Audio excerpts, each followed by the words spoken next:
How to import a CSV list to create a contact list in Gmail. Hello everyone, this is Sabrina here to help you today. So without any further ado, let's get right into the video. So first, launch your contacts application in your desktop format in Chrome. After that, go to the menu bar, go to import, then simply select a file, add a label from here like this.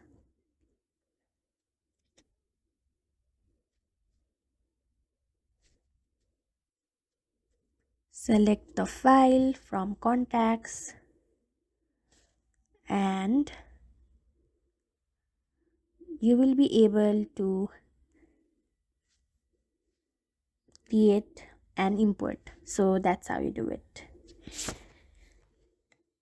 Thank you for watching this video. Make sure to like, share and subscribe to our YouTube channel. If you got any question, comment them down and I'll catch you in the next one.